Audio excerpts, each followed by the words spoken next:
Okay, so continue करते हैं अपने चैप्टर नंबर 2 को, राइट। सो कंटिन्यू करते करते पढ़ेंगे। 3 टॉपिक्स तो हमने कर लिए थे कवर, बाकी के टॉपिक्स देखते हैं। जैसे कि हमारा अगला टॉपिक है दैट इज़ MP फॉलेट, है ना। Mary Parker Follett. Mary Parker Follett पे 4 क्वेश्चन आए थे लास्ट 10 ईयर। मतलब इम्पॉर्टेंट तो है कि हर ऑल्टरनेटिव ईयर पे हम एक क्वेश्चन तो एक्सपेक्ट कर ही सकते हैं।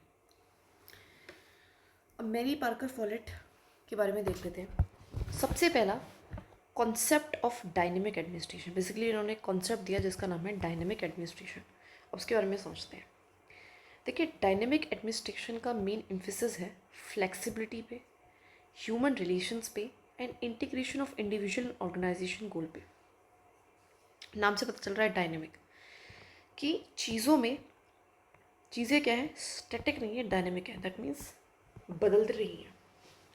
तो फ्लेक्सिबिलिटी की ज़रूरत है, ह्यूमन रिलेशंस को समझो एंड इंटीग्रेट करो इंडिविजुअल को ऑर्गेनाइजेशन के गोल्स के साथ। इसका मेन फोकस था। इसको डेवलप करा हमारी मैरी पार्कर फॉलेट में, जिनका मेन फोकस था कोलैबोरेटिव एंड पार्टिसिपेटरी मैनेजमेंट पे। ऑब्जेक्टिव जो मैंने बताया ही कि क्रिएट करना हार्मोनस एंड एफिशिएंट ऑर्गेनाइजेशन। ऐसी ऑर्गेनाइजेशन जो हार्मोनस हो, जिसमें कोलैबोरेशन हो, एफिशिएंटली काम करे। और वो कैसे होगा? By integrating the need of workers and management. कि वर्कर एंड मैनेजमेंट की नीड्स को समझो, है ना। वर्कर एंड मैनेजमेंट की अगर आप नीड को समझोगे तो उससे ऑटोमेटिकली एफिशिएंसी बढ़ जाएगी। इंडियन एग्जाम्पल हमारे यहाँ पे भी पार्टिसिपेटरी डिसीजन मेकिंग है, जैसे कि PRI है, कम्युनिटी डेवलपमेंट प्रोग्राम्स हैं, जो कि कहीं ना कहीं फॉलेट के प्रिंसिपल्स को क्या करती हैं, रिफ्लेक्ट करती हैं। गिव मी अ मिनट, हमको फैन को करना है तेज, करते ही करते हैं इसको।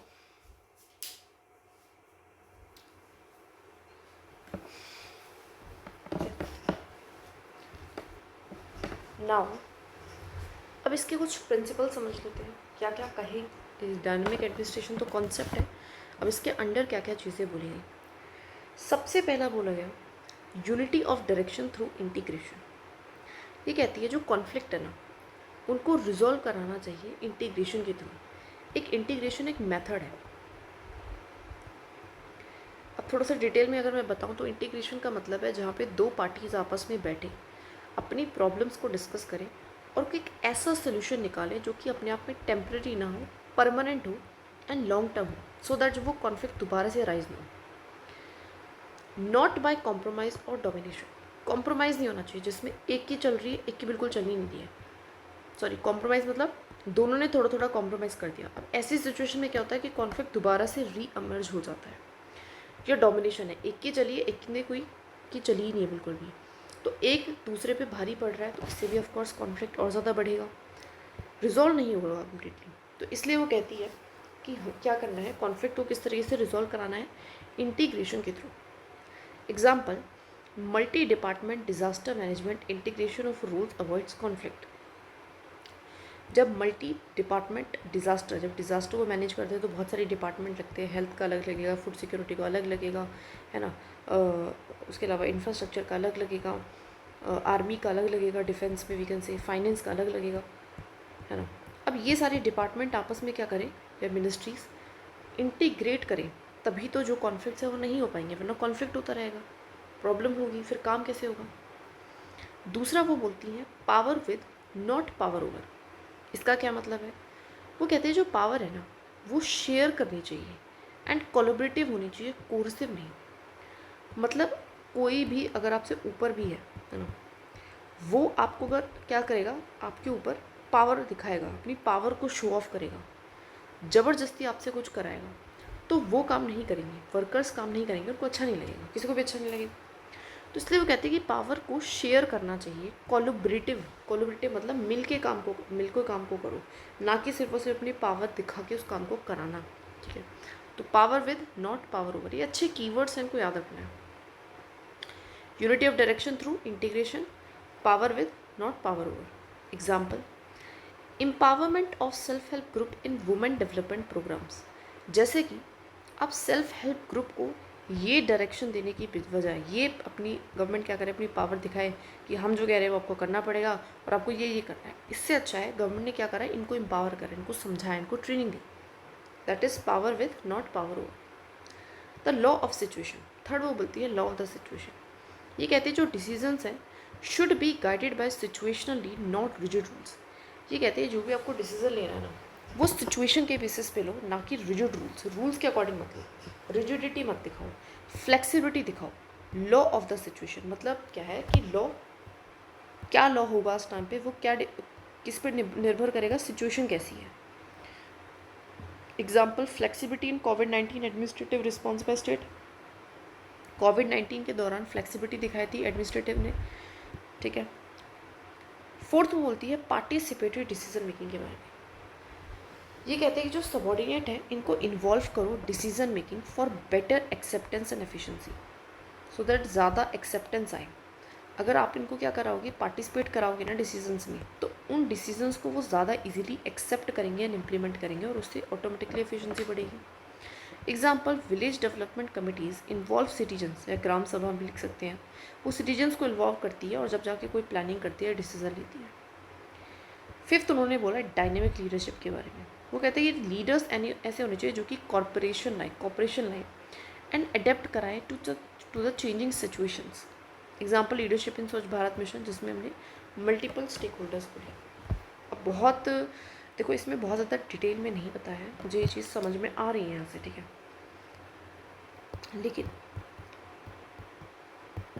लेकिन अभी जितना पढ़ाया है उसको पढ़ो, रिवाइज करो, ठीक है। बाकी जो बच गया है वो PYQ में से हो जाएगा, कवर हो जाएगा, ठीक है, कवर हो जाएगा, दिक्कत मत लो। नाउ इसकी सिग्निफिकेंस क्या है, अब क्या अच्छाइयाँ हैं इनकी थ्योरी में। सो कहीं ना कहीं कोलैबोरेशन बिठा रही हैं, टीम वर्क को प्रमोट कर रही है, तो एक अच्छी चीज़ है, क्योंकि उन्होंने क्या बोला, power with not power over. Encourage कर रही है flexible situation based decision making by law of situation से क्या प्रमोट कर रही है कि सिचुएशन के बेसिस पर डिसीजन लो, एक फ्लेक्सिबिलिटी दे रही है। फोकस कर रही है human relations, moral and motivation पे, कि कैसे जो है ह्यूमंस का मोरल अच्छा रहेगा, मोटिवेशन कैसे रहेगा, by participation. Reduces authoritarianism and bureaucratic rigidity को कम कर रही है, जिससे डिले वगैरह भी कम होंगे। और एक तरीके से फाउंडेशन रख रही है modern participatory and human relation approaches की। इन्होंने क्या रखा, एक फाउंडेशन रखा, उसके बाद जो हमारी पार्टिसिपेटरी, NPA, गुड गवर्नेंस, है ना, पब्लिक रिलेशन अप्रोचेस आई हैं, उसी की उसका एक बेस की तरह काम करा है इसकी थ्योरी ने। अब कुछ गालियाँ भी पड़ी होंगी, बिल्कुल। सबसे पहला है काफ़ी आइडियलिस्टिक है, difficult to implement in large bureaucratic organization with strict hierarchies. जहाँ पे बहुत बड़ी बड़ी ब्यूरोक्रेटिक ऑर्गेनाइजेशन है, वहाँ पे पार्टिसिपेशन कराना या पावर विद रखना, आप खुद देखो कि आप डायरेक्शंस नहीं दे पाओगे पावर विद में, आपको मिलके काम करना पड़ेगा। मिलके काम तो करना है, लेकिन डायरेक्शंस ना देना ऐसा लार्ज ब्यूरोक्रेटिक ऑर्गेनाइजेशन में नहीं हो सकता है। फॉर एग्जांपल है, इमरजेंसी की सिचुएशन में ऐसा नहीं हो सकता। Second, time consuming. पार्टिसिपेटरी जो डिसीजन मेकिंग है, हो सकता है उससे चीज़ें स्लो डाउन हो जाएं, जहाँ पे अर्जेंट एडमिनिस्ट्रेटिव प्रोसेस की ज़रूरत है। थर्ड है dependence on leadership quality. Success depend on competent collaborative leaders. देखिए, कोई भी थ्योरी कितनी सक्सेसफुल होगी ना, ये किस चीज़ पर डिपेंड करता है, उस लीडर पे जो उस थ्योरी को इम्प्लीमेंट कर रहा है, यूज़ कर रहा है, प्रैक्टिस में लेके आ रहा है। इंडियन कंटेक्स्ट में अगर हम देखें तो पार्टिसिपेटरी प्रैक्टिसेस एग्जिस्ट करती है लोकल गवर्नेंस में, बट टॉप लेवल ब्यूरोक्रेसी अभी भी हायरार्कियल डोमिनेंस में चलती है। मतलब हमने स्टेप्स तो लिए, लेकिन अभी भी देयर इज़ अ, जो टॉप लेवल की ब्यूरोक्रेसी है उसमें अभी भी काफ़ी हायरार्कियल डोमिनेंस आपको देखने को मिलेगा। और भी गालियाँ दे सकते हैं, जैसे कि जो प्रिंसिपल्स, जैसे कि इंटीग्रेशन अपने आप में काफ़ी टाइम टेकिंग है, लोगों के पास ना इतना टाइम है ना इतनी बुद्धि है, ठीक है। उसके अलावा power with not power over, मैंने बताया डायरेक्शंस आप नहीं दे पाओगे, लेकिन ऐसी इमरजेंसी वाली सिचुएशन आ सकती है। लॉ ऑफ सिचुएशन क्रिएट कर दो। अब सिचुएशन तो हर पल जो है वो बदल रही है, तो अगर कुछ स्पेसिफिक रूल ही नहीं रहेंगे, कुछ स्टैंडर्ड ही नहीं रहेगा, तो वो भी तो गलत है। पार्टिसिपेटरी से वही स्लो मेकिंग, डिसीजन मेकिंग और डिले होगा। डायनेमिक लीडरशिप, की लीडरशिप ऐसी होनी चाहिए जो कॉर्पोरेशन करे, चेंजिंग सिचुएशन को समझे और उसके अकॉर्डिंग अडेप्ट करे। नाउ नेक्स्ट इज़ अगर हम कंक्लूड करें तो फॉलेट के जो आइडिया है उन्होंने इन्फ्लुएंस करा है ह्यूमन रिलेशंस को, पार्टिसिपेटरी मैनेजमेंट को एंड मॉडर्न लीडरशिप की थ्योरीज को भी काफ़ी इन्फ्लुएंस करा। इंडिया में जो एलिमेंट्स हैं डायनेमिक एडमिनिस्ट्रेशन के वो विजिबल है इन डिसेंट्रलाइज्ड गवर्नेंस में, कम्युनिटी ड्रिवन प्रोग्राम्स में एंड कोलैबोरेटिव स्कीम्स में। हर अप्रोच कॉम्प्लीमेंट ट्रेडिशनल ब्यूरोक्रेसी, इनकी अप्रोच ने कहीं ना कहीं ट्रेडिशनल ब्यूरोक्रेसी को भी सपोर्ट करा और उसमें इंटीग्रेट कर दिया flexibility, participation, situational decision making को, तो जो कि कहीं ना कहीं अपने आप में एक बेहतरीन ये निकल के आई। अच्छा, मैं मोटा मोटा बता दूँगा तो एमपी फॉलेट पे कॉन्फ्लिक्ट से रिगार्डिंग क्वेश्चन आया है जिसके बारे में हम थोड़ा बहुत अच्छे से पढ़ चुके हैं, बट ठीक है और डिटेल में हम पीवाईक्यू से पढ़ लेंगे। उसके अलावा हायरार्की, इनकी क्या समझती है, बेसिकली ज़्यादा हायरार्की में बिलीव नहीं रख रही है, पार्टिसिपेशन की बात कर रही है, राइट। उसके अलावा क्वेश्चन आया है कि इंटरडिपेंडेंस एंड कोलैबोरेशन से रिगार्डिंग, कोलैबोरेशन होना चाहिए, है ना, इंटरडिपेंडेंस इससे रिगार्डिंग, एंड वही कॉन्फ्लिक्ट से रिगार्डिंग की अगर इंटरडिपेंडेंस होगा तो कॉन्फ्लिक्ट को भी रिजॉल्व कैसे कराया जाए। एंड उसके बाद कुछ नहीं बेसिक इनकी थ्योरी पे क्वेश्चन है, तो एज सच हमने कुछ छोड़ा नहीं है, अपने नोट्स में ऑलरेडी कंप्लीट कर लिया है। बाकी पीवाईक्यू में थोड़ा और डिटेल, थोड़ा और एग्जांपल्स के साथ हम इसको समझ लेंगे। बाकी अभी के लिए क्या करना है कि बार बार इसको रिवाइज करना है ना, यही कर सकते हैं। Now the next is are human relation school, Elton Mayo and others. अब सबसे पहले ह्यूमन रिलेशन स्कूल का कंसेप्ट समझ लेते हैं कि ह्यूमन रिलेशन स्कूल है क्या।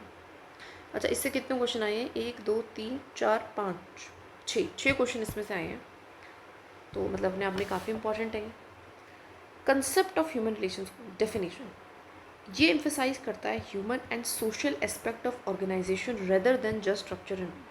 इसका मेन फोकस होता है ह्यूमन एंड सोशल एस्पेक्ट में, कि इंसान को समझना है और इंसान के सोशल नेचर को समझना है ऑफ ऑर्गेनाइजेशन, ऑर्गेनाइजेशन के अंदर, ना कि जस्ट सिर्फ स्ट्रक्चर एंड रूल्स को। इसका मेन फोकस होता है कि कैसे एम्प्लॉय का मोराल कैसा बढ़ता है, कम कब होता है, मोटिवेशन, इंटरपर्सनल रिलेशनशिप्स, जो लोग काम कर रहे हैं ऑर्गेनाइजेशन में उनके बीच के संबंध कैसे हैं, जिससे कि इन सारी चीज़ों को समझें, जिससे कि हम प्रोडक्टिविटी को बढ़ा सकें। इनका मेन ऑब्जेक्टिव यही है कि एफिशिएंसी को बढ़ाना, लेकिन कैसे, through understanding human behaviour and fostering corporation. कैसे बढ़ाएंगे एफिशिएंसी को, ये अंडरस्टैंड करके ह्यूमन के नेचर को, ह्यूमन के बिहेवियर को समझना है एंड कॉर्पोरेशन, उनके बीच में कॉपरेशन लानी है। Indian example, employee welfare programs in Indian railways and PSU.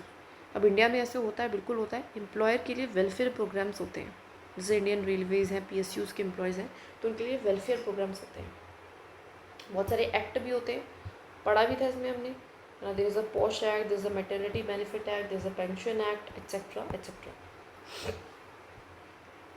सबसे पहले अब इसके कुछ कंट्रीब्यूटर मतलब मेजर थिंकर्स के बारे में पढ़ते हैं। सबसे पहले हमारे Elton mu.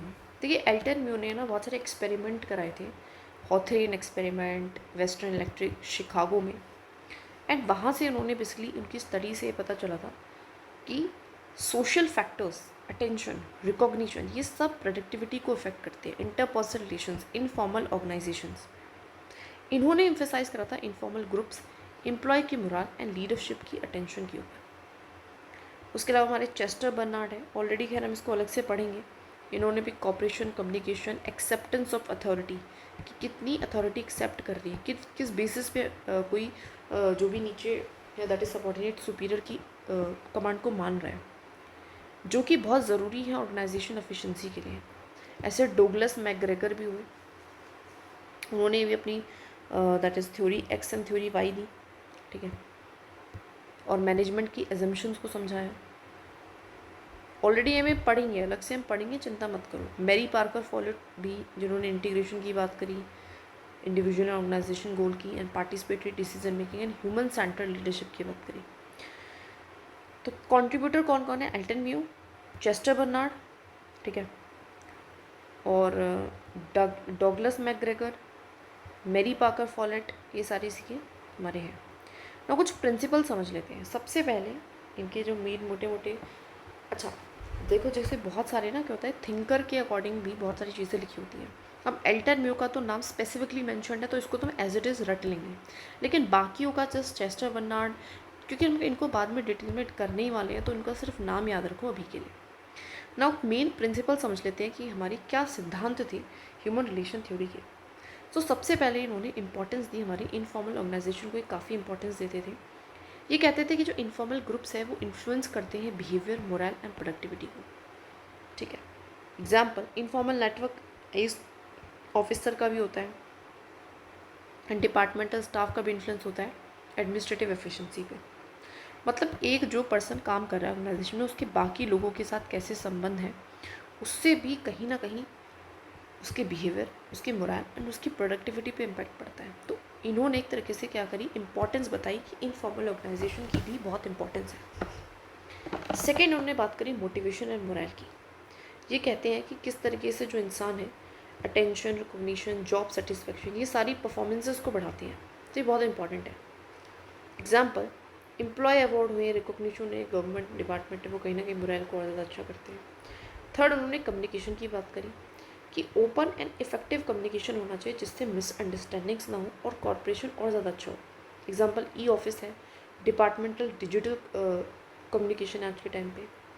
Leadership, leaders should support, motivate and involve employees in the decision making. साथ में उन्होंने लीडरशिप के बारे में बात करी कि लीडर्स कैसे होने चाहिए, जो सपोर्ट करें, जो मोटिवेट करें, जो गाइड करें, जो एम्प्लॉयज़ को इन्वॉल्व करें डिसीजन लेने में। इंडियन एग्जाम्पल पार्टिसिपेटरी लीडरशिप को लोकल गवर्नमेंट में काफ़ी देखने को मिलेगी। साथ में ह्यूमन सेंट्रिक अप्रोच इनकी रही, एम्प्लॉयज़ को सिर्फ COGS in the machine, machine का एक ये होता है ना, कॉग इज़ लाइक दिस, ये सारी जो ये मैं बना रही हूँ ये नहीं है, बट सोशल बींग्स हैं जिनकी खुद की भी कुछ ज़रूरतें हैं और उन ज़रूरतों से प्रोडक्टिविटी पे इम्पैक्ट आता है। तो मेन क्या प्रिंसिपल्स थे, इंपॉर्टेंस बताई इनफॉर्मल ऑर्गेनाइजेशन की, मोटिवेशन एंड मोरल के बारे में बात करा, कम्युनिकेशन के बारे में बात करा, लीडरशिप के बारे में बात करा एंड ह्यूमन सेंट्रिक अप्रोच इन्होंने रखी। मोटा मोटा अगर सिग्निफिकेंस बताऊँ तो एक शिफ्ट देखने को मिलेगा इस थ्योरी में। हमने focus from the mechanical efficiency to human and social factors. जो अभी तक हम मैकेनिकल एफिशिएंसी की बात कर रहे थे, मैकेनिकल इन द सेंस कि अभी तक हम बात करते हैं कि एफिशिएंसी कैसे आएगी, रूल्स के थ्रू, स्टैंडर्ड के थ्रू, है ना, क्या करना है क्या नहीं इसके थ्रू, है ना, पैसे से, है ना, मनी से। अब हमने उसको चेंज करके क्या बोला कि ह्यूमन एंड सोशल फैक्टर्स, लोगों पे ध्यान, लोगों के नेचर को समझने से, लोगों के इंटरपर्सनल रिलेशंस को समझने से, अच्छा करने से, कॉपरेशन बढ़ाने से हमारी जो है एफिशिएंसी आएगी। Highlight moral, motivation and cooperation as critical to organizational success. तो यहाँ पे क्या हुआ, इन्होंने क्या करा, इस थ्योरी ने हाईलाइट करा कि मोरल, मोटिवेशन एंड कॉपरेशन इनकी काफ़ी इंपॉर्टेंस है। laid the foundation for modern HR practices and participatory management in India। एक फाउंडेशन इन्होंने रखी modern HR practices and participatory management के लिए। ठीक है, इंकरेज करा एम्प्लॉय वेलफेयर स्कीम्स को एंड पीपल सेंटर्ड पॉलिसीज़ को भी। अगर हम क्रिटिक्स एंड लिमिटेशंस के बारे में बात करें तो सबसे पहला over emphasis on human factors. इन्होंने ह्यूमन फैक्टर्स पे काफ़ी ओवर एम्फेसाइज करा। May neglect formal structure, rules and efficiency. Formal structure, rules and efficiency को इन्होंने क्या करा, नेग्लेक्ट कर दिया, जो कि गलत चीज़ है क्योंकि उनकी अपनी इंपॉर्टेंस है। कंटेक्स्ट स्पेसिफिक, जो फाइंडिंग्स थी जैसे कि हॉथरिन, जो भी इन्होंने एक्सपेरिमेंट करा जिसके बेसिस पे प्रिंसिपल सिद्धांत दिए, वो यूनिवर्सली अप्लाई नहीं थे। साथ में एक्सपेरिमेंट का जो लेवल था वो भी बहुत छोटा था। Implementation challenges in India. अब ये सारी बातें कहने में तो अच्छी लग रही हैं थ्योरेटिकली, लेकिन इनको इम्प्लीमेंट करने में काफ़ी चैलेंजेस हैं, स्पेसिफिकली इंडिया में। टॉप लेवल ब्यूरोक्रेसी अभी भी हायरार्की को फेवर करती है, बिकॉज वो कैसी है, उसको पावर चाहिए ना, रूल बाउंड फंक्शनिंग पे ही ज़्यादा ध्यान दिया जाता है। Informal networks may sometimes encourage favouritism and non merit practices. साथ में इनफॉर्मल नेटवर्क के अपने खुद के नुकसान है, उससे फेवरेटिज्म आ सकता है एंड नॉन मेरिट प्रैक्टिसेस हो सकती है जो गलत है।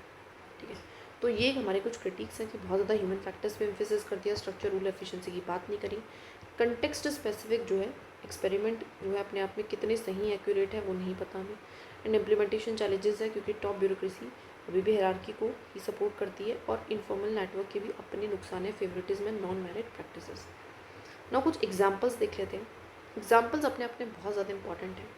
जैसे मैंने बताया एम्प्लॉय वेलफेयर प्रोग्राम PSUs में चलाए जाते हैं। Participatory governance Panchayati Raj institute में देखने को मिलेगी। Recognition and incentive schemes in central and state government है टू बूस्ट द मोरल, मतलब वही परफॉर्मेंस है ना, evolution. Training programs emphasizes communication and team work, बाकी कम्युनिकेशन पे, टीम वर्क पे, कोलैबोरेशन पे भी काम किया जाता है, ट्रेनिंग जब देती है, जैसे कि IAS की होती है लबासना में। अगर कंक्लूड करूँ तो human relation school complements classical theory by integrating human school and हमारी बिहेवियरल डायमेंशन को, तो कॉम्प्लीमेंट करता है, मतलब एक तरीके से सपोर्ट, नॉट सपोर्ट, तो जो भी कमियां थी हमारे क्लासिकल थ्योरी की उसको ये बेसिकली फुलफिल करता है ना। इंडिया में जो एम्प्लॉय वेलफेयर है, पार्टिसिपेटरी मैनेजमेंट है, रिकॉग्निशन प्रोग्राम से प्रैक्टिकल इसकी एप्लीकेशंस के एग्जांपल है। Modern administration increasingly combines formal structure with human-centric approaches for effectiveness and efficiency.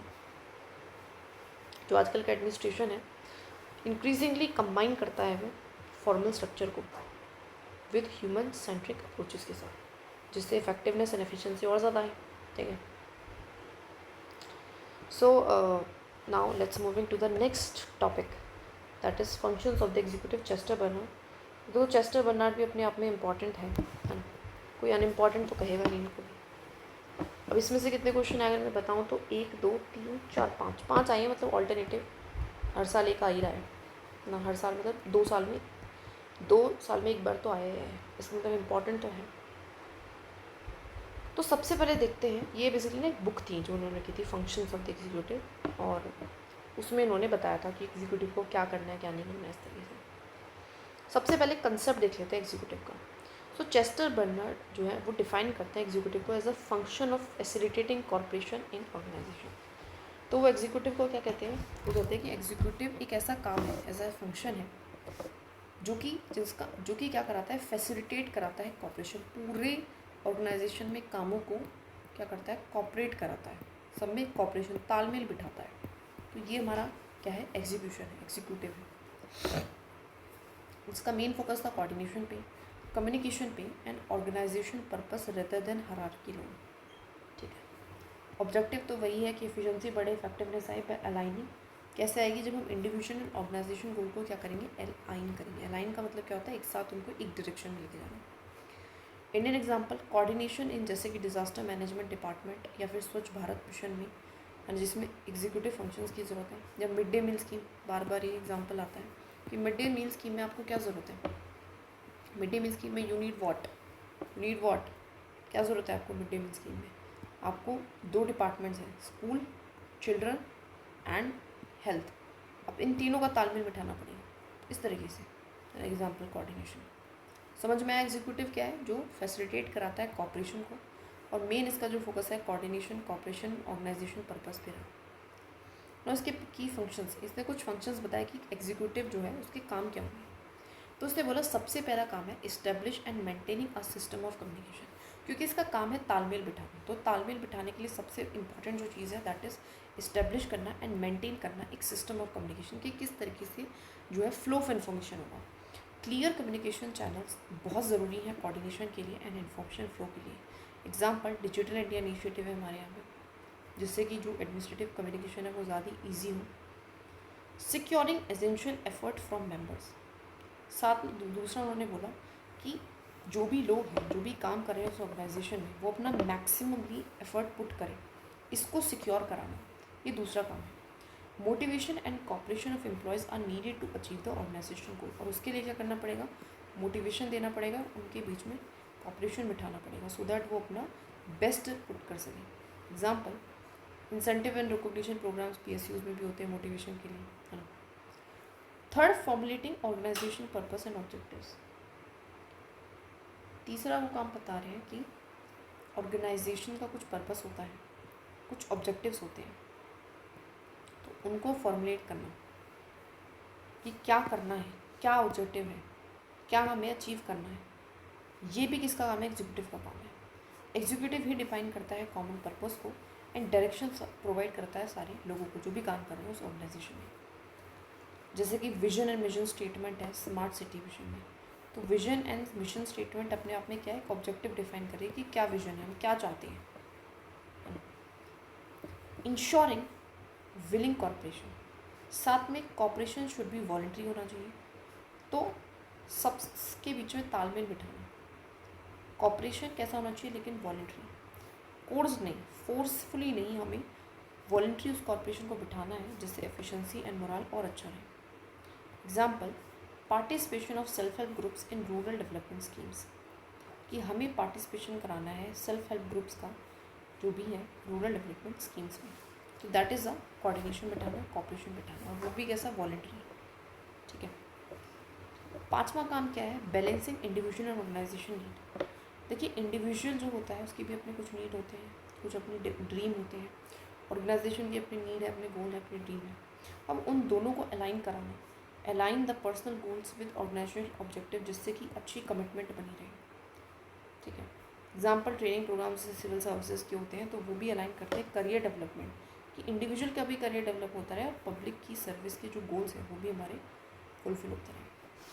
तो ये 5 काम उन्होंने बताए। सबसे पहला क्या है, एक सिस्टम ऑफ कम्युनिकेशन को इस्टेब्लिश करना, मेंटेन करना। कैसा होना चाहिए, जो कि क्लियर होना चाहिए, जिसमें कोई रुकावट ना हो, जिससे कोई कन्फ्यूजन ना हो, है ना, और इन्फॉर्मेशन स्मूथली फ्लो होती रहे। Example, digital India initiative. Second उन्होंने क्या बताया, दैट इज़ हमें एसेंशियल्स एफर्ट कराने, हर एक इंसान बहुत अच्छा परफॉर्म करे, उसके लिए motivation and cooperation. An example, incentives and recognition programs in PSUs। तीसरा है कि ऑर्गेनाइजेशन के पर्पस एंड ऑब्जेक्टिव को फिक्स करना, डिफाइन करना है कॉमन पर्पस क्या होगा, जैसे कि vision and mission statement in smart city mission. चौथा है कि कॉपरेशन, सबसे कॉपरेशन विलिंगफुली, कि सब विलिंगफुली कॉपरेट करें, वॉलंटरी कॉपरेशन दें अपना, जैसे कि participation of self help group rural development schemes में। Balancing individual and organization needs,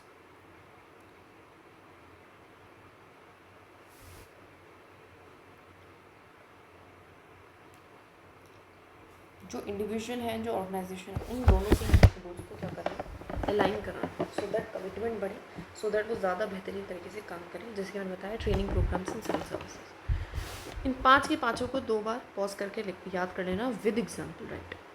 now अब इस पूरी जो इन्होंने थ्योरी बोली, इसकी महत्वपूर्णता क्या है, सिग्निफिकेंस क्या है। देखिए, इन्होंने कहीं ना कहीं जो फोकस है उसको मूव करा फ्रॉम फॉर्मल स्ट्रक्चर से कोऑपरेटिव बिहेवियर एंड ऑर्गेनाइजेशन की एफिशिएंसी पे। इन्होंने फोकस करा communication, motivation and goal alignment पे, जो कि अपने आप में काफ़ी इंपॉर्टेंट है ना। कम्युनिकेशन अच्छा रहेगा तो बेटर ही है, मोटिवेशन अच्छी रहेगी तो एफिशिएंसी वगैरह आएगी, है ना, सेटिस्फेक्शन आएगी, ज़्यादा अच्छी सर्विस डिलीवरी हो पाएंगी। गोल अगर अलाइन करेंगे तो करप्शन वगैरह के चांसेस कम रहेंगे। एक फाउंडेशन भी प्रोवाइड करी modern management and HR practices को, एंड कहीं ना कहीं पार्टिसिपेटरी एंड डिसेंट्रलाइज एडमिनिस्ट्रेशन को भी क्या करा, हमारे इन्फ्लुएंस करा। आई होप समझ में आया होगा। अब इसको कुछ गालियाँ भी पड़ी होंगी, बिल्कुल आइडियलिस्टिक अप्रोच है। बहुत से लोग बोलते हैं एम्प्लॉयज़ कॉपरेट करते हैं voluntary will which may not always happen, क्योंकि उन्होंने बोला विलिंगफुल कॉपरेशन को इंश्योर करना है। अब विलिंगफुल कॉपरेशन कौन ही करना चाहेगा, राइट। तो एक तरीके से आइडियलिस्टिक है, ज़्यादा प्रैक्टिकल नहीं है। इम्प्लीमेंटेशन चैलेंजेस, उन्होंने बहुत बड़ी बड़ी बात तो बोल दी, लेकिन इम्प्लीमेंटेशन में चैलेंजेस आते हैं। डिफ़िकल्ट है लार्ज हिरार्कियल एंड ब्यूरोक्रेटिक ऑर्गेनाइजेशन में सब कुछ कराना। डिपेंडेंस ऑन लीडरशिप क्वालिटी, साथ में वो कहता है कि आपने बातें तो अच्छी बोली हैं, लेकिन ये सब कुछ किस पर डिपेंड करता है कि आपकी लीडर कैसा है। ठीक है, ये सब कुछ। और भी हम कुछ कह सकते हैं कि इन्होंने हिरार्की की कोई बात नहीं करी है, जो कि अपने आप में गलत है। रूल्स की बात नहीं करी है, एंड स्टैंडर्डाइजेशन की बात नहीं करी है, we can say that.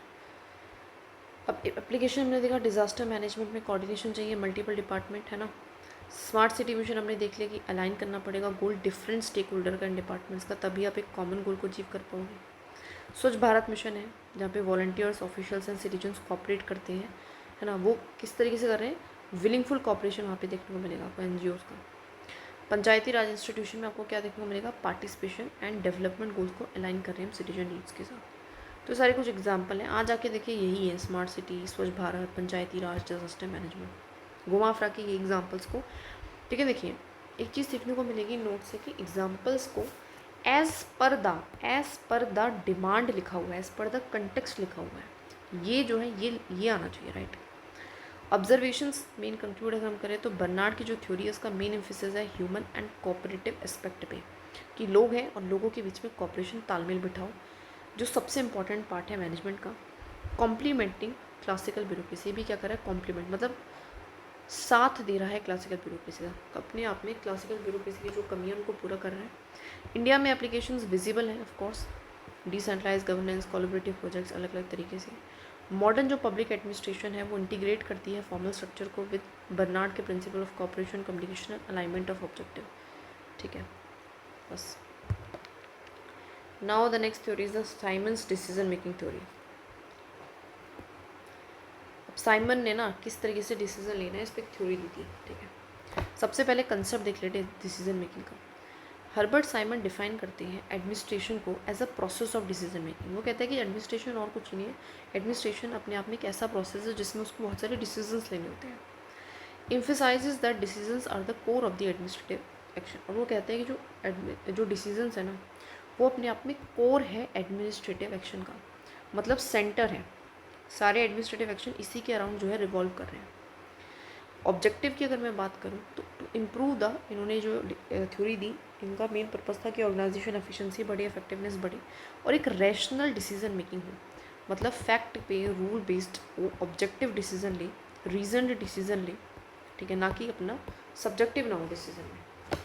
Example, policy decisions in PM Kisan scheme और कोविड-19 response by Indian state are examples of administrative decision making. जैसे कि पॉलिसी डिसीजंस हमने लिए थे पीएम किसान स्कीम के तहत, कोविड-19। ठीक है, अब सबसे पहले इनकी थ्योरी को अच्छे से पढ़ लेते हैं। तो सबसे पहले बताते हैं डिसीजन मेकिंग के प्रोसेस को कि किस तरीके से कोई भी डिसीजन लेना चाहिए। तो ये बताते हैं 3 फेजेस लगते हैं इसके लिए, intelligence phase, design phase and choice phase, IDC। Intelligence phase में हम आइडेंटिफाई करते हैं कि प्रॉब्लम क्या है, कि जिसके बारे में डिसीजन लेना है वो तो देख लें, एंड गैदर रेलिवेंट इन्फॉर्मेशन, और थोड़ी बहुत इन्फॉर्मेशन, प्रॉब्लम क्या है उस प्रॉब्लम को समझते हैं अच्छे से। जैसे कि आइडेंटिफाई करना रीजन अफेक्टेड बाय ड्रॉट इन महाराष्ट्र, जैसे कि कौन सी जगहें हैं जिन पे ड्रॉट का इम्पैक्ट आया, पहले तो वो समझना पड़ेगा। प्रॉब्लम को समझो, प्रॉब्लम क्या है, ड्रॉट आई, कहाँ आई, ये समझना पड़ेगा। Then second is the design phase, जहाँ पे हम डेवलप करते हैं पॉसिबल सोल्यूशंस और ऑल्टरनेटिव, मतलब सोचते हैं अब ड्रॉट आ गई इस जगह पे आ गई, ठीक है, इन्फॉर्मेशन में मिल गई, नाउ हम क्या क्या कर सकते हैं हम ये देखते हैं। प्रपोजिंग रिलीफ मेजर्स, अब क्या क्या मेजर्स हम ले सकते हैं। चॉइस फेज में हम क्या करते हैं, हम सेलेक्ट करते हैं द मोस्ट फीजिबल, फीजिबल मतलब प्रैक्टिकल एंड इफेक्टिव ऑल्टरनेटिव, सबसे जो बेस्ट ऑल्टरनेटिव होता है उसको चूज़ करते हैं। Example, implementing crop insurance scheme to assist the farmer. अब फार्मर्स को नुकसान हुआ, ड्रॉट आ गई, अब क्या कर सकते थे, या तो वाटर सप्लाई उनको फ्री कर दो, लोन दे दो, या क्रॉप का इंश्योरेंस दे दो। तो हमने चूज़ करा कि हम क्या करेंगे, क्रॉप को इंश्योरेंस स्कीम देंगे to assist the farmer. Examples के थ्रू अच्छा लिख पाएंगे तो उनको एज इट इज़ याद रखेंगे। नाउ सेकेंड उन्होंने कंसेप्ट दिया बाउंड्री रेशनलिटी का। ये कहता है जो डिसीजन मेकर्स है ना उनके पास लिमिटेड इन्फॉर्मेशन है, लिमिटेड टाइम है एंड लिमिटेड कॉग्निटिव कैपेसिटी, दिमाग में सोचने की एक क्षमता है, एक लिमिट है। अब इन सारी लिमिटेशंस के चलते जो डिसीजन मेकर है वो ऐसा डिसीजन नहीं ले पाएंगे IDC वाला, जिसको कह रहे हैं वो रैशनल बाउंडेड डिसीजन, जो कि काफ़ी टाइम टेकिंग है। तो वो कहता है कंप्लीट रैशनलिटी इम्पॉसिबल है ऐसे केस में, एक एडमिनिस्ट्रेटर के लिए मुश्किल है। तो कहते हैं जो डिसीजंस है वो होने चाहिए सेटिस्फाइंग डिसीजंस। वो कहता है कि आप एक काम करो, इससे बेटर है कि आप सेटिस्फाइंग डिसीजंस ले लो रेदर देन ऑप्टिमाइजिंग। ऑप्टिमाइज मतलब एक होता है बेस्ट पॉसिबल, बेस्ट ये होता है बेस्ट परफेक्ट, और एक होता है बेस्ट पॉसिबल मतलब उस सिनेरियो में जो भी बेस्ट था हमने ले लिया। ये कीवर्ड्स हैं, इनको लिखने हैं, satisfying rather than optimizing. Example, budget allocations often involve compromise due to limited resources and political priorities। जैसे कि बजट में जो आप एलोकेट करते हो हर एक स्कीम को फंड, उसमें ऑफन ये कॉम्प्रोमाइज़ देखने को मिलता है। क्यों मिलता है? Because of the limited resources, कि पैसा तो लिमिटेड है एंड पॉलिटिकल की अपनी प्रायोरिटीज़ भी होती है कि कहाँ पे पैसा लगाना है, कहाँ पे नहीं। तीसरा उन्होंने बताया administrative man and economic man. ये कहता है कि 2 तरह के लोग हैं, एडमिनिस्ट्रेटिव मैन है और एक इकोनॉमिक मैन है। जो एडमिनिस्ट्रेटिव मैन है ना, इकोनॉमिक मैन है, वो फुली रैशनल है, सेल्फ इंटरेस्टेड डिसीजन मेकर है। मतलब क्या है, उसको पूरी नॉलेज है, उसके पास पूरा टाइम है एंड वो बिल्कुल बहुत सोच समझ के क्या है बेस्ट से बेस्टेस्ट डिसीजन लेगा। लेकिन वो कहता है जो एडमिनिस्ट्रेटिव मैन है ना, वो प्रैक्टिकल एंड सेटिस्फैक्ट्री डिसीजन लेता है अंडर कॉन्स्टेंट, क्योंकि उसके पास टाइम की लिमिट, इन सारी चीज़ों की कमी है। एग्जाम्पल आपको बताया, आईएएस ऑफिसर एलोकेट करेगा पब्लिक फंड्स को practically considering constant and social need. तो नीड्स को भी समझेगा, रुकावटों को भी समझेगा और उस हिसाब से फिर क्या करेगा, पब्लिक फंड्स को एलोकेट करेगा। समझ में आई ये चीज़? ठीक है। तो पहला क्या था, डिसीजन मेकिंग का प्रोसेस बताया, आईडीसी। फिर उन्होंने बाउंड्री रैशनलिटी के बारे में बताया। फिर उन्होंने administrative man and economic man में डिफरेंस बताया। ना कुछ टेक्निक्स देख लेते हैं कि किस तरीके से डिसीजन को लेना चाहिए, ना टेक्निक्स ऑफ डिसीजन मेकिंग। देखिए पहला है कॉस्ट बेनिफिट एनालिसिस। इसमें आप क्या करते हो, ऑल्टरनेटिव, हर एक ऑल्टरनेटिव को एवेल्यूट करते हो in terms of advantage and disadvantage, कि उसके फ़ायदे क्या, नुकसान क्या है। जैसे कि एवेल्यूट करना public transport modernization versus new road construction. मतलब देखिए, अगर आपको कहीं का इंफ्रास्ट्रक्चर अच्छा करना है तो बहुत सारे ऑप्शन है। अब वहाँ पे जैसे नॉर्थ ईस्ट में आपको इंफ्रास्ट्रक्चर की कनेक्टिविटी बढ़ाना है तो आप रेल है आपके पास ऑप्शन, रोड है आपके पास, एयरलाइंस है आपके पास, मेट्रो है, ठीक है। अब इसमें से क्या चूज़ करोगे, तो आप कॉस्ट का बेनिफिट का, कि कम कॉस्ट में मैक्सिमम बेनिफिट हमें किससे मिलता है, तो उसको हम कहते हैं कॉस्ट बेनिफिट एनालिसिस। दूसरा है program evolution and review technique, that is PERT, जिसमें जो कि हेल्प करता है प्लानिंग में, शेड्यूल करने में कॉम्प्लेक्स प्रोजेक्ट्स को। मतलब प्रोग्राम को इवोल्यूट करो, उसको समझो हर एक चीज़, एंड उसको फिर रिव्यू करो, कुछ गलतियाँ आए तो उसमें चेंज करो। ऑलरेडी हमने पढ़ लिया क्लास चैप्टर 11 में। एंड मैनेजमेंट इन्फॉर्मेशन सिस्टम क्या है, कि इन्फॉर्मेशन को क्या करना, स्टोर करना, हैंडल करना, जिसके बेसिस पे आप अच्छा डिसीजन ले सको। तो डेटा ड्रिवन एडमिनिस्ट्रेटिव डिसीजन, ये डिसीजन कैसे ले रहे हैं, डेटा ड्रिवन ले सकें। तो अच्छा अब इसकी सिग्निफिकेंस क्या, जो भी इन्होंने थ्योरी दी, कहीं ना कहीं डिसीजन मेकिंग को एक सेंट्रल इंपॉर्टेंस दी इन्होंने। Introduce rational and structured approach to problem solving, दो तरह की अप्रोचेस दी। लिमिटेशंस को भी इन्होंने समझा जो ह्यूमन कॉग्निशन की है, बाउंड्री रैशनलिटी जैसे कंसेप्ट देखे। एंड कहीं ना कहीं जो मॉडर्न एडमिनिस्ट्रेटिव टेक्निक्स हैं उनको भी इन्होंने इन्फ्लुएंस करा, जैसे कि MIS है, प्रोजेक्ट मैनेजमेंट है, पॉलिसी एनालिसिस है ना। जो भी MIS की जो प्रोजेक्ट, जो भी टेक्निक्स हमने चैप्टर 11 में पढ़ी, तो उनकी फाउंडेशन का काम करा। लेकिन अब भैया कुछ लिमिटेशन भी, जैसे आइडियलिस्टिक है, ये एज्यूम करता है availability of sufficient information which may not exist in real life Indian administration. देखिए इन्फॉर्मेशन हमेशा होना वो बहुत मुश्किल है, सफिशिएंट एंड कितनी एक्यूरेट इन्फॉर्मेशन है, ये अपने आप में चैलेंज है। रिसोर्स का भी कांस्टेंट रहता है, decisions often constant by budget. बहुत बार डिसीजंस हम बजट की वजह से, टाइम की वजह से नहीं ले पाते हैं। और इम्प्लीमेंटेशन चैलेंजेस भी है, इवन वेल चूजन डिसीजंस में फेल। अब बहुत अच्छा भी डिसीजन ले लूँ लेकिन अगर आप उसको अच्छे से इम्प्लीमेंट नहीं कर पाए तो भी वो फेल हो सकता है। तो ये सारे कुछ चैलेंजेस हैं, ठीक है। लिमिटेशन, आइडियलिस्टिक, रिसोर्स की कांस्टेंट है, एंड इम्प्लीमेंटेशन में चैलेंज आते हैं। और भी लिख सकते हो आप, जैसे कि टाइम टेकिंग प्रोसीजर है, और भी मतलब कुछ भी सोच के लिख सकते हो। नो एग्जाम्पल देखो, जैसे कि क्या एग्जाम्पल है, क्या प्रैक्टिस में, बिल्कुल है। जैसे मनरेगा है, मनरेगा में हमने प्रॉब्लम को सबसे पहले समझा था कि रूरल में अनएम्प्लॉयमेंट है। फिर हमने देखा था हम क्या क्या कर सकते हैं, कैश दे दें, स्किल डेवलपमेंट प्रोग्राम कराएं, क्या करें, फ्री में असिस्टेंस देते। फिर हमने सोचा कि हम कैश फॉर वर्क जैसी स्कीम को अपनाते हैं, एंड हमने अडेप्ट किया, हमने इसको चूज़ कर लिया। ऐसे कोविड-19 में भी हमने क्या करा, हमने समझा कि केसेस बढ़ रहे हैं, हेल्थ केयर का स्ट्रेस है, ये इंटेलिजेंस समझा, हमने प्रॉब्लम को आइडेंटिफाई करा। फिर हमने ये देखा कि हम क्या कर सकते हैं, टोटल लॉकडाउन कर दें, पार्शियल लॉकडाउन कर दें, कुछ कंटेनमेंट जोन पे लॉकडाउन करें। फिर हमने चूज़ करा कि नेशन वाइड लॉकडाउन कर देते हैं, फिर लेटर उसको जोन्स तक रखा हमने, कुछ जोन्स तक। ऐसे डिजिटल इंडिया इनिशिएटिव है, decisions on implementing e-governance services are based on structured planning and feasibility analysis की बेसिस पे हम डिसीजन लेते हैं। तो अगर हम ऑब्जर्व करें तो साइमन की जो थ्योरी है वो उसने कहीं ना कहीं ब्रिज करा classical administrative theory and behavioural approaches के बीच में। फोकस किया डिसीजन मेकिंग पे, एक बाउंड्री रैशनलिटी पे, स्ट्रक्चर्ड प्रॉब्लम सॉल्विंग, कि एक स्ट्रक्चर तरीके, सिस्टमेटिक तरीके से प्रॉब्लम को सॉल्व कर सके।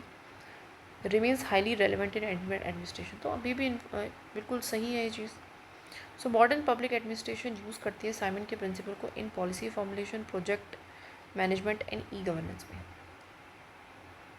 Now the participatory management. अब इसमें 3 थिंकर है, Rensis Likert, Chris Argyris and Douglas McGregor. Wait time में थोड़ा सा बता देती हूँ कि इस पर्टिकुलर टॉपिक से कितने क्वेश्चन आए।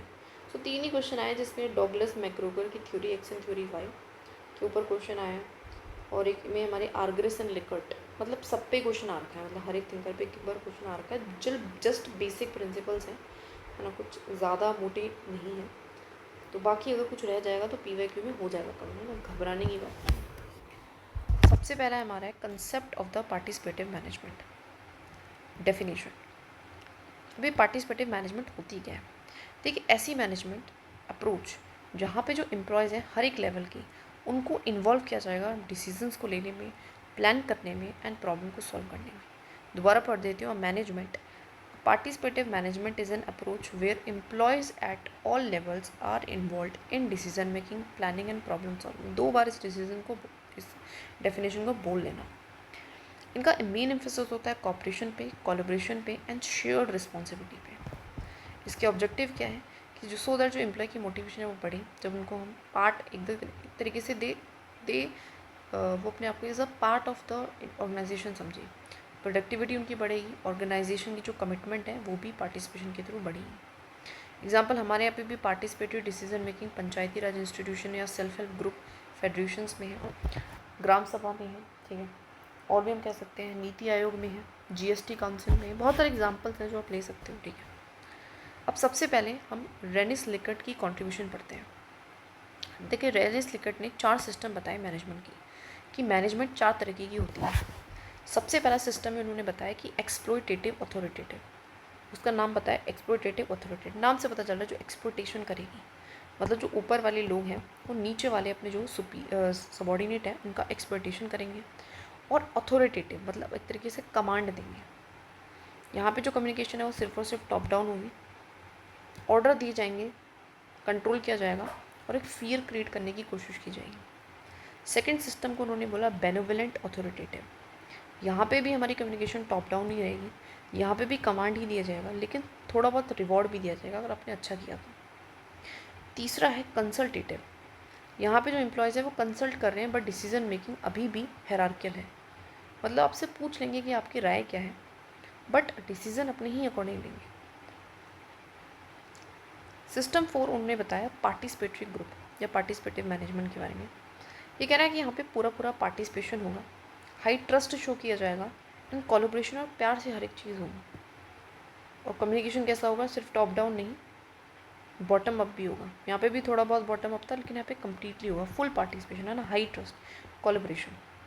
तो 4 उन्होंने दिए और उन्होंने बताया कि जो सबसे बेस्ट है ऑफकोर्स वो सिस्टम 4 है, क्योंकि उन्होंने बात ही करी है पार्टिसिपेटिव मैनेजमेंट, ऐसी मैनेजमेंट जो हर किसी को डिसीजन मेकिंग, प्रॉब्लम सॉल्विंग में, प्लानिंग में इन्वॉल्व करे।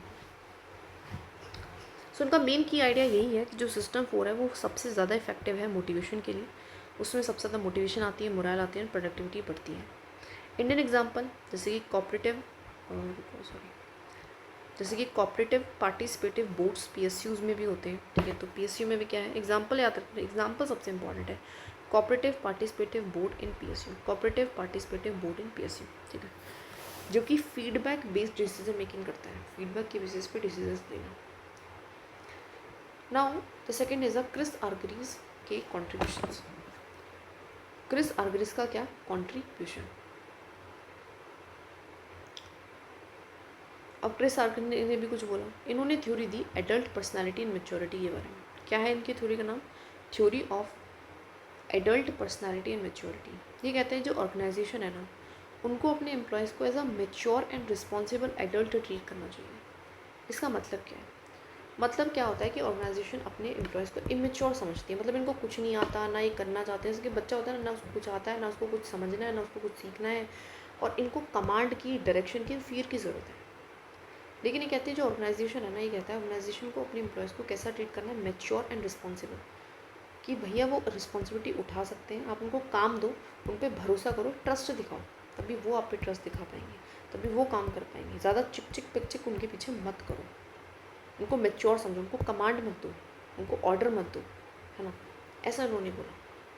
Excessive control reduces initiative. वो कहता है कि अगर आप बहुत ज़्यादा कंट्रोल करोगे ना, अगर आप उनको इमेच्योर ट्रीट करोगे, मेच्योर का मतलब उनको कुछ नहीं आता, जिसको कुछ नहीं आता उसके ऊपर कंट्रोल ज़्यादा रखता है इंसान, तो उससे क्या होगा, उनका इनिशिएटिव, जो उनका खुद का एक दिमाग है, क्रिएटिविटी है, वो मर जाएगी, मोटिवेशन भी मर जाएगी, क्योंकि उनको लगेगा यार हर टाइम कोई ना कोई ऊपर चिक चिक चिक चिक कर रहा है मेरे तो की प्रिंसिपल यही है कि इन्होंने इनकरेज करा सेल्फ डायरेक्शन। उन्होंने बोला कि देखो जो एम्प्लॉयज़ है वो इनफ मेच्योर है, आप इनको खुद self direction, self discipline, self motivate होने दो, मतलब उनको खुद अपने काम करने दो, ठीक है। Self direction, self responsibility, self part और साथ में उनका पार्टिसिपेशन करो।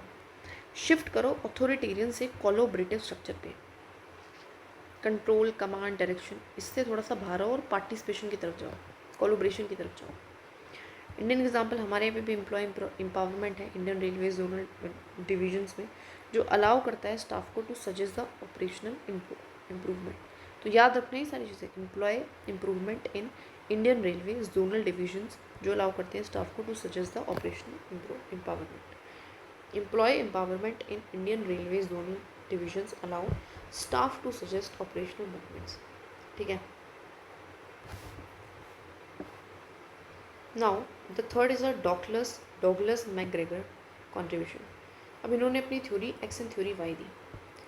इस थ्योरी एक्स में क्या कहा कि थ्योरी एक्स जो है ना, उसका जो मैनेजर है, मतलब जो उसके सुपीरियर है, वो अपनी सबॉर्डिनेट को कैसा एज्यूम करते हैं। वो कहते हैं जो सुपीरियर ना, वो सबॉर्डिनेट के बारे में क्या सोचते हैं कि सबॉर्डिनेट लेज़ी है, कामचोर है और इरिस्पॉन्सिबल है, रिस्पॉन्सिबिलिटी से भागते हैं, और उनको ऐसा इंसान है जो उसको काम करना पसंद नहीं, रिस्पॉन्सिबिलिटी से भागता है, कामचोर है, तो उसके ऊपर क्या ज़रूरत है, डंडा लेके खड़ा होना पड़ेगा, स्ट्रिक्ट कंट्रोल दिखाना पड़ेगा, डायरेक्शंस, ऑर्डर्स देने पड़ेंगे। वहीं पे जो थ्योरी वाई का जो मैनेजर है या कहीं तो जो सुपीरियर है, वो अपने सबॉर्डिनेट एम्प्लॉयज़ को सोचता है कि ये क्या है, सेल्फ मोटिवेटेड है, सीख करते हैं रिस्पॉन्सिबिलिटीज़ को, मतलब अच्छे लोग हैं, काम करते हैं, टाइम से अपनी जिम्मेदारियाँ उठाते हैं, रिस्पॉन्सिबल हैं और सेल्फ मोटिवेटेड है, सेल्फ डिसिप्लिन में काम करते हैं, अच्छा काम करते हैं, ठीक है, मोटिवेटेड है, ठीक है, ट्रस्ट शो करते हैं इन पे, ठीक, इस तरीके से। तो ये कहते हैं कि थ्योरी वाई जो है वो अंडरपिन करती है एक तरीके से पार्टिसिपेटिव एंड कोलैबोरेटिव अप्रोचेस को शो कर रही है। इससे क्या होगा और ज़्यादा, और ये मतलब ये और कह रहे हैं कि इन्वॉल्वमेंट इनका डिसीजन मेकिंग पे। अब ऐसा इंसान मुझे पता है कि भाई ये थ्योरी एक्स के अकॉर्डिंग मुझे पता है जो इंसान है निकम्मा है, इसको कुछ नहीं आता, जिम्मेदारियों से भागता है, काम इसको करना नहीं है, कामचोर है, बस बैठे बैठे इसको खाना है। क्या मैं ऐसे इंसान से कोई भी सुपीरियर राय लेगा? नहीं लेगा। क्या उसको पार्टिसिपेट कराएगा? नहीं कराएगा।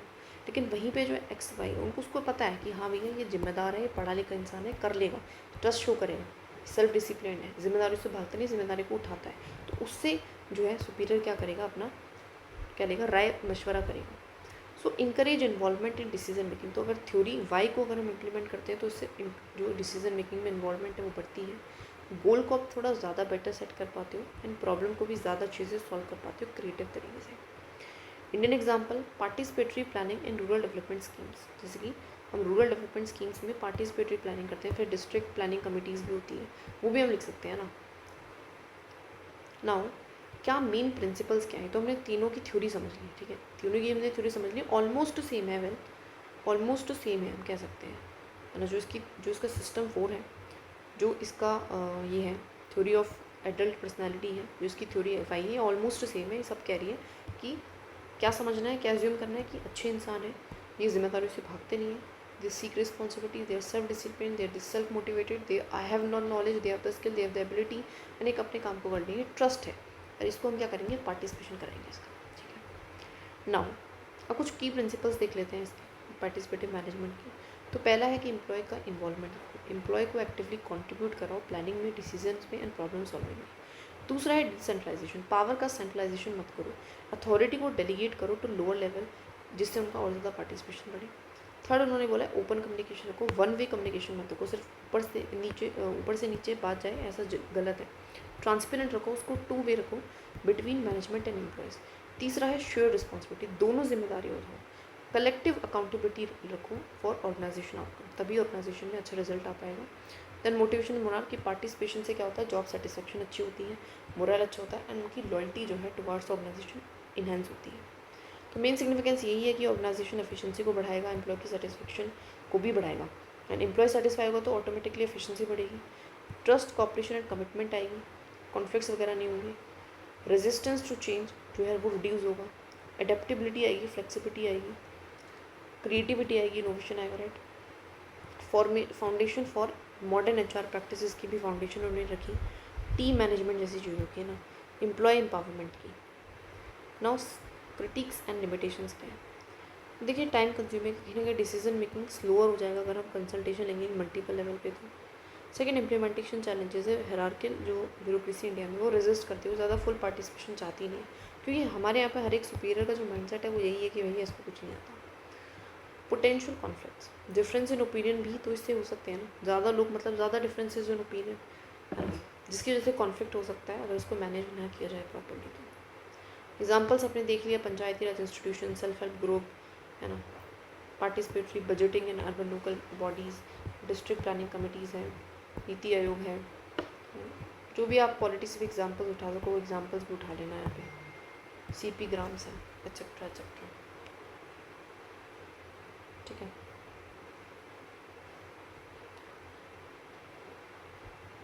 ना अगर हम कंक्लूड करें तो पार्टिसिपेटिव मैनेजमेंट इंटीग्रेट करती है बिहेवियरल साइंस को विद एडमिनिस्ट्रेटिव थ्योरी के साथ। पार्टिसिपेटिव मैनेजमेंट क्या कर रही है, इंटीग्रेट, इकट्ठा कर रही है बिहेवियरल साइंस को एडमिनिस्ट्रेटिव थ्योरी के साथ। Indian administration increasingly applies these principle in decentralize governance and employee empowerment and participatory schemes. Indian administration increasingly applies these principles in decentralized governance, employee empowerment and participatory schemes. आज के time पे देखने को मिलेगा ये तो है ना। Encourage a balance between organization efficiency, खैर ज़रूरत है कि organization efficiency and human centric management, human को पार्टिसिपेट कराएं, दोनों के बीच में बैलेंस बना के रखें, तभी अपने जो गोल्स हैं उसको ज़्यादा बेटर तरीके से अचीव कर पाएंगे। सो दैट इज़ इट, समझ में आई है चीज़। सो ये हमारा है, ठीक है, हमने समझ लिया है। नाउ अब मैं हर एक वीडियो में ये बोलती हूँ कि रिवीजन करो, तो इसमें भी ये बोलूँगी ज़्यादा रिवीजन करो, एग्जाम्पल्स को थोड़ा सा रटो विथ पर टॉपिक। अगर 4 से 5 एग्जाम्पल्स भी पता है तो बहुत अच्छा है, और रिवीजन करो और फॉर्म में मत रहो कि कुछ छूट जाएगा, कुछ नहीं छूटेगा, हम बहुत अच्छा बहुत बेहतरीन परफॉर्म करेंगे, ठीक है। That is it, you can do this, just more and more revise, and ये जो भी पढ़ रहे हैं इसको खून में उतार लो, बस बात खत्म।